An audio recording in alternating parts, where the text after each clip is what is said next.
वरिष्ठ अधिवक्ता और राजनीतिक सामाजिक कार्यकर्ता अनिरुद्ध नारायण सिंह ने भारत के राष्ट्रपति, मुख्य चुनाव आयुक्त, सर्वोच्च न्यायालय के मुख्य न्यायाधीश एवं बार काउंसिल ऑफ इंडिया के चेयरमैन को पत्र लिखकर उनका ध्यान राष्ट्रीय ध्वज तिरंगा का विभिन्न राजनीतिक दलों और सामाजिक संगठनों द्वारा चुनाव, आंदोलन तथा अन्य सभा सम्मेलनों में इस्तेमाल किए जाने पर वैधानिक प्रतिबंध लगाए जाने का अनुरोध किया है। अनिरुद्ध नारायण सिंह ने पत्र में कहा है कि इस संबंध में कानूनी रोक न होने से राष्ट्रीय ध्वज की गरिमा और मर्यादा प्रभावित हो रही है, अतः राष्ट्र हित में इसे स्वतः संज्ञान में लेकर संवैधानिक प्रमुखों और संस्थाओं को आवश्यक कदम उठाया जाना चाहिए। उन्होंने पत्र में आगे लिखा है कि भारतीय राष्ट्रीय ध्वज को इसके वर्तमान स्वरूप में 22 जुलाई 1947 को आयोजित भारतीय संविधान सभा की बैठक के दौरान अपनाया गया था, जो 15 अगस्त 1947 को अंग्रेजों से भारत की स्वतंत्रता के कुछ ही दिन पूर्व की गई थी। हमारी मुख्य रूप से मांग यह है कि तिरंगे का सम्मान कहीं से गिरने न पावे। भारत की आज़ादी, आज आप कश्मीर में तिरंगा यात्रा चला रहे हैं, आप 277 वहाँ से ख़त्म हुआ, जो संघर्ष करके आपने तिरंगा को वहाँ स्टार्ट किया। चारों तरफ देश के अंदर जो आंदोलन संघर्ष हो रहा है, सब लोग तिरंगा का उपयोग करते हैं।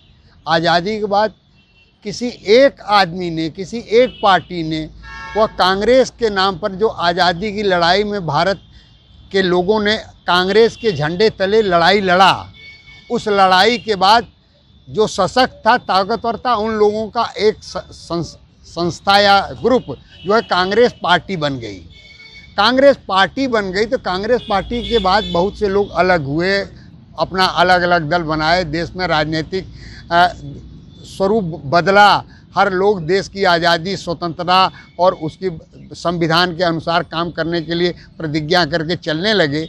अब ऐसे स्थिति में जब देश में राजनीतिक दल हावी होने लगे तो उस तिरंगे का अपमान महसूस आज के तारीख में होने लगा। क्यों कि कांग्रेस पार्टी से टूट करके लोग अलग अलग कई तरह के पार्टियां बनाए और उसके अंदर तिरंगे के अंदर चक्र को हटा करके वह अपना कोई हाथ लगा दे, कोई मशाल लगा दे, कोई तीर धनुष लगा दे, कोई कुछ लगा दे। इस तरह से करते हुए लोग जो आगे बढ़ने लगे, उसमें वह भूल गए कि तिरंगा है, यह तिरंगा मेरा मान सम्मान, मेरा वजूद, मेरी हैसियत, मेरे देश का गौरव, मेरी दृढ़ता, मेरा घर बार परिवार सम्मान, वह सब कुछ हमारा तिरंगे के अंदर है।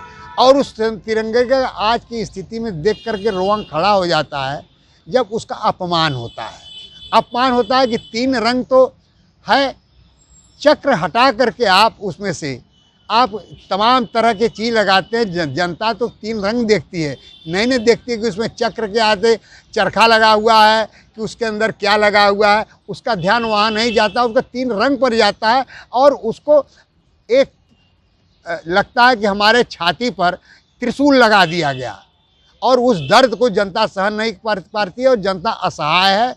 जनता, राजनीतिक दल के लोग आपस में भिड़ करके अपनी मर्यादा, अपनी संस्था और सरकार और इस संविधान पर कब्जा करने के लिए जो लड़ाई लड़ रहे हैं, उसमें तिरंगे का अपमान हो रहा है।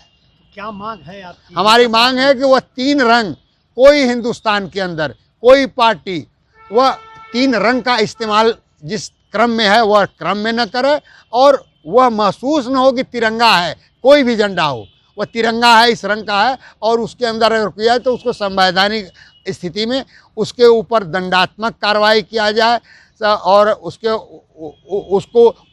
पार्टी को ख़त्म कर दिया जाए, उसके संस्थाओं को उससे हर्जाना वसूला जाए। जो इस तरह का भी दंडात्मक कार्रवाई हो सके उसको सरकार और संविधान के अनुसार अपना मान सम्मान का। तमाम आंदोलनों में भी तिरंगे का इस्तेमाल किया जाता है, राष्ट्रीय ध्वज का इस्तेमाल किया जाता है, उस पर आपका? यह कानूनी रूप से अवैध है। इसीलिए तो मैं बार काउंसिल को लोगों को कह रहा हूँ कि अगर सरकार नहीं कर रही है, इसको राष्ट्रपति नहीं कर पा रहे हैं, तो सर्वोच्च संस्था, देश की संविधान की सबसे सर्वोच्च न्यायालय को बार काउंसिल कहे और इस पर मुकदमा दायर करके लड़े। यह हमारे मान सम्मान का पद है। और बार काउंसिल के हमारे एक विजिटर को चेयरमैन हुए हैं, हमारे यहाँ के रहने वाले हैं, हमारे बनारस के बार के और वकीलों के अग्रणी हैं।